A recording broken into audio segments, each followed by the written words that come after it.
kom maar, ik wil het uit aan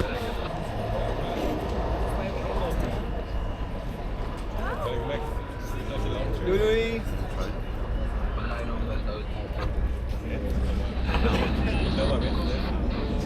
We gaan nog met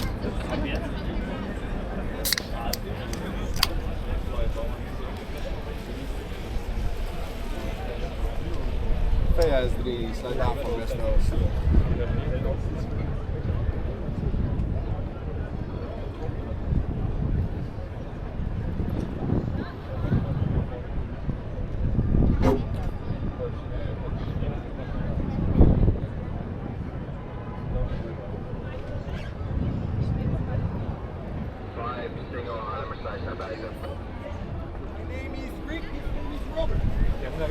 Sla is gratis, hè?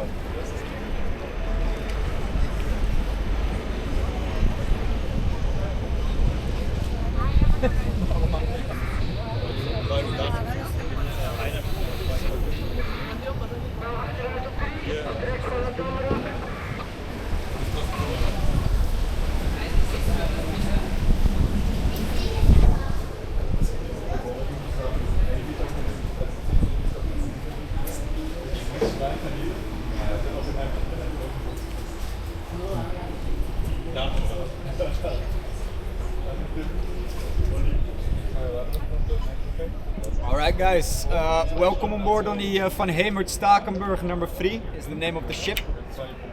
My name is Jack, I'll be your skipper for today. We're going to make a tour over the canals that should take roughly 1 hour. But I'm not the only boat on the water, so please forgive me if it's a few minutes longer or less, but I'll do my best. Then my next request is don't be shy guys, ask me questions, the more the better, it makes it more fun for everyone. Especially after my last tour, I had super annoying people on my boat, so please ask me questions. Redeem yourself guys, because I had 12 Germans, they were only talking and talking and talking. Oh well. So ask me questions, really guys. I'm also a local, so you can ask me anything about the city. So just say, Jack, can you tell me more about this? Or Jack, how does that work? And I'll do my very best to answer your questions. If I don't know the answer, I will ask my assistant, Jack GTP. So you will get an answer either way. For safety reasons, keep your hands and your heads inside the boat at all times. This is how people lose their fingers, so please do this. And then enjoy the boat tour, guys. Oh, by the way, if there are any people on board that expected a French tour or a Spanish tour, they're not here. Simple. The only thing I can do is at the rear end of the pamphlet on the table, and the one over here, you can scan a QR code and you can read a PDF in your own language. If you want to do this, let me know, because I need to adjust my route. No one? Okay, amazing. Then we can do the fun route. Simples. Oh, and then one more thing, everyone on the boat can hear me well? Yeah. Excellent.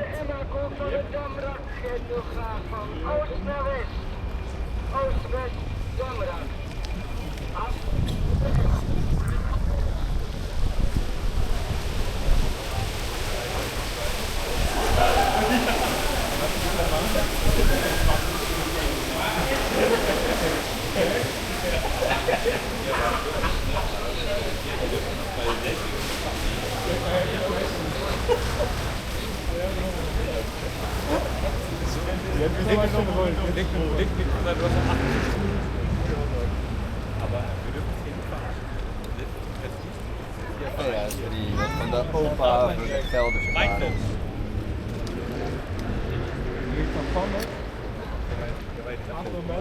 Yeah, that's why it's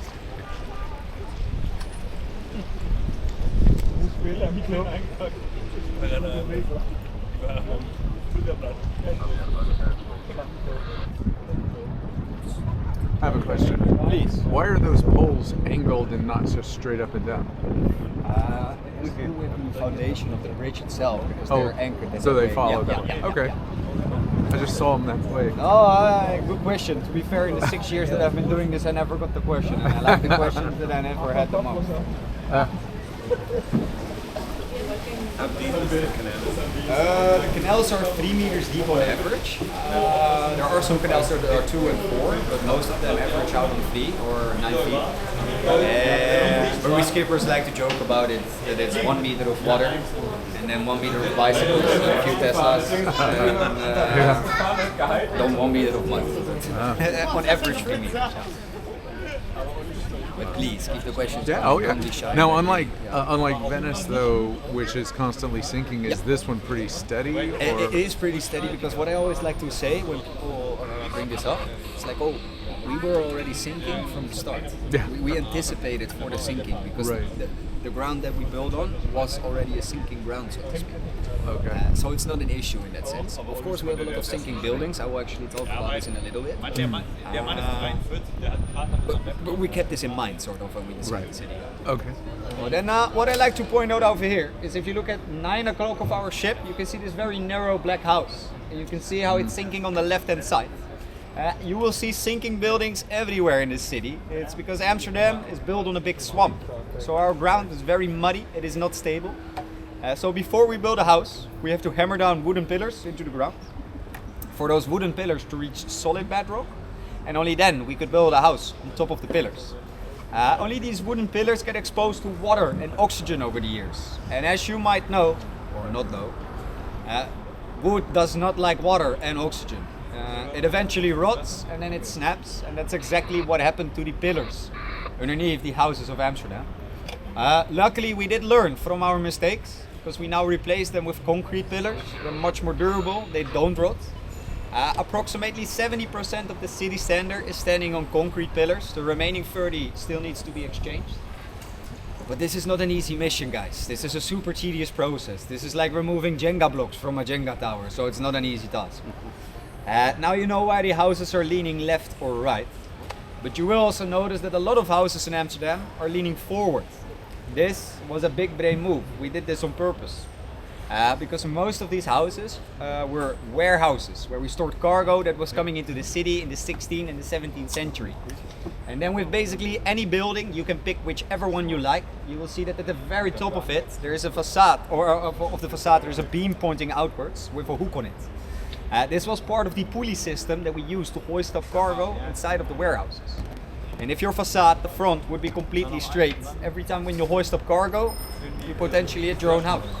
So we let the facade slightly lean forward, so the towing angle is much more forgiving and you don't have to replace your own windows every day. So I did a lot of yapping, so quick summary: if it's leaning to the left or the right, it's an accident. If it's leaning forward, it's done on purpose. At 1 o'clock of our ship, you can see a red and a white and a black house, and there you can perfectly see how the facade is slightly tilted forward. Then we skippers do make a bad joke about this, so apologies in advance. But some of these houses used to be beer breweries, so we like to say the houses are hangover. I warned you, also, people are curious if we're still using the beams and the hooks. Yes, we do, because I don't know if you have already encountered a Amsterdam staircase. They're basically like ladders. They're very steep, super narrow. So if you buy a fancy dining table or a big sofa, it can't fit through the staircase, so it still needs to move through the window, and the same pulley system is used. Also, IKEA is very popular in Amsterdam. I do not need to elaborate why, right? It makes sense. And then also people are curious if the floor inside the building is leveled. No, not at all. If you put a marble inside of the middle of the living room, it just rolls to one side. We even have companies in Amsterdam that can come level out your furniture. So they level out your fridge, your dining table, your sofa, your cabinets.